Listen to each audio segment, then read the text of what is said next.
Terve kaikille, minä olen Matti Pasanen ja yhdessä yhteistyökumppanini Elsi Pellikaisen kanssa teemme toteutussuunnitelman maaseutuyrittäjän somepresenssistä, joka myös tunnettiin aikaisemman nimellä luonnonvarayrittäjän näkyvyyden lisääminen sosiaalisessa mediassa.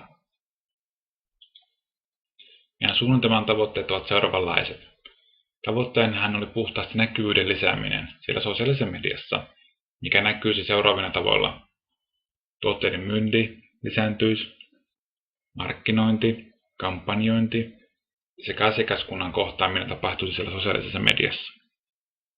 Ja tällä sosiaalisella mediapresenssillä eli näkyvyydellä kautta läsnäololla haetaan yrittäjän ja elinkeinon näkyvyyttä.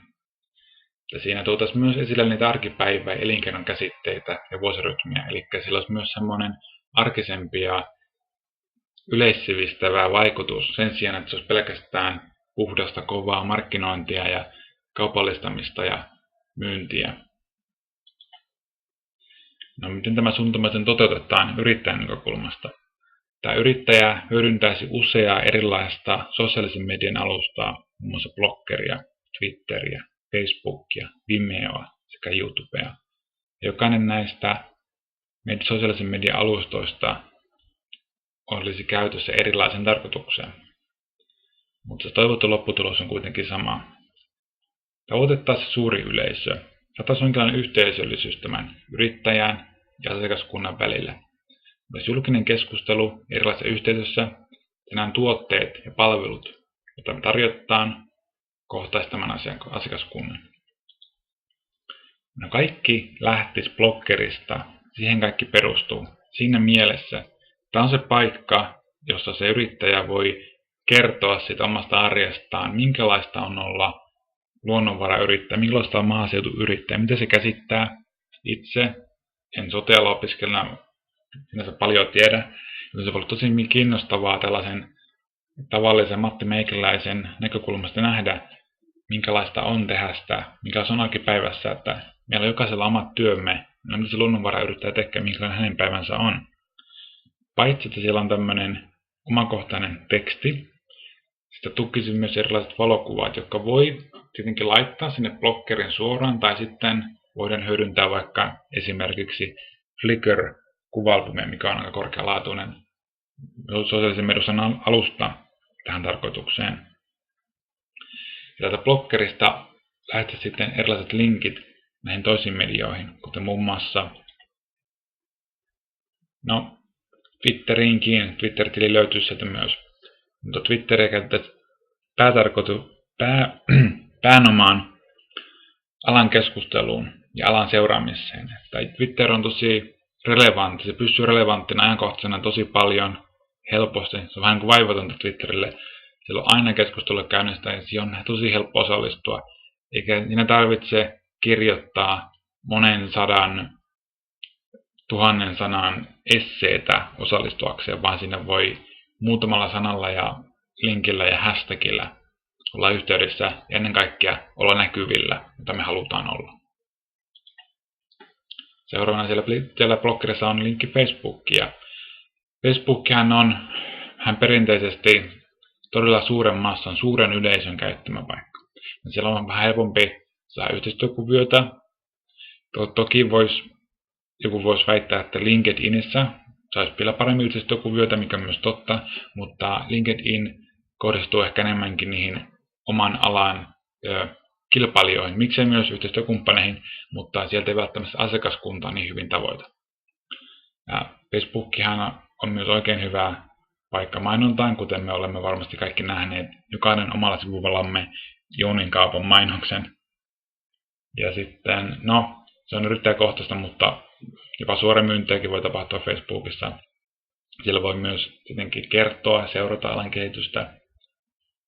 Ja sitten taas kaikki vievät takaisin siihen blogiin, kuten Facebookiin.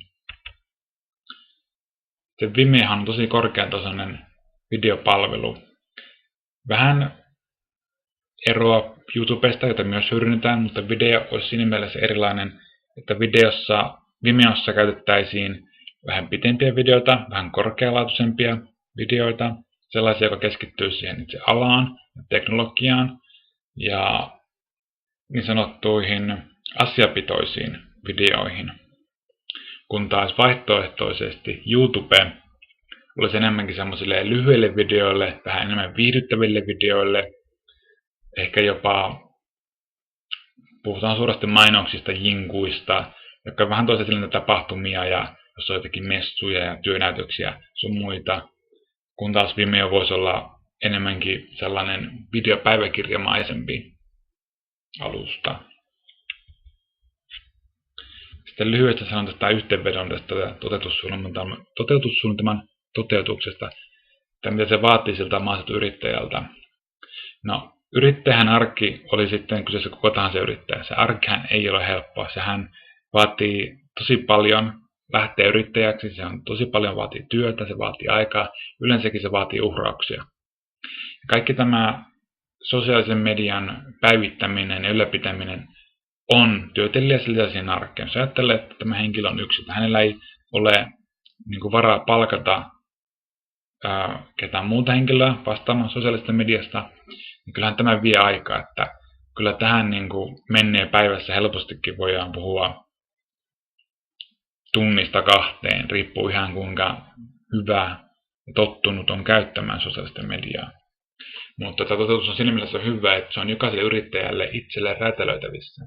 Että voi jättää joitakin medioita pois ja ottaa toisia tilalle. Ehkä joku sosiaaliset mediat vievät enemmän aikaa, joku vievät vähemmän aikaa.